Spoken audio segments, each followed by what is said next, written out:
Todd Clyde. I'm the CEO of Token.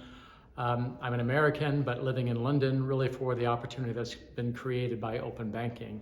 So what Token does is we're an open banking payments platform, and we're trying to drive this shift away from the use of wallets, away from the use of cards, and we're trying to make account-to-account payments become a mainstream form of payment. And why we're here is because open banking is really the inflection point that's going to help account-to-account payments emerge from being this niche alternative into a real mainstream form of payment.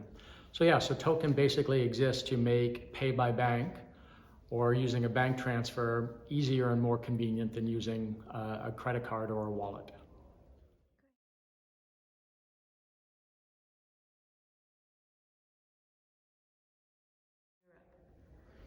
Good. Well, what really stands out to me on the agenda is there's a big change in tone at this conference. There is kind of a celebration and recognition of how far open banking has come.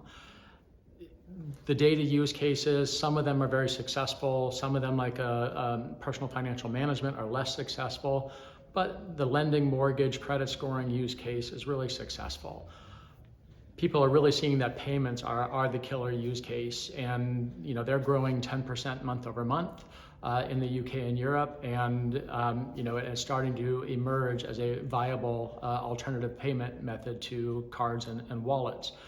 But in addition to kind of that celebration about how far we've come, there's recognition that we have a long way still to go. And we can't get there alone without more intervention by the regulator. So what's really interesting on the agenda today is the focus on future regulation. So there's the European Commission's about to mandate SEPA Instant next month. VRP being mandated in the UK. There's something called the SEPA Payment Account Access Scheme that's being launched by the European Payments Council. That's really the foundation that's needed to push this industry further. So that's what's been really interesting about the agenda, is a celebration of how far we've come, a recognition that we still have a long way to go, and really looking at the regulation and innovation that's going to get us the rest of the way there.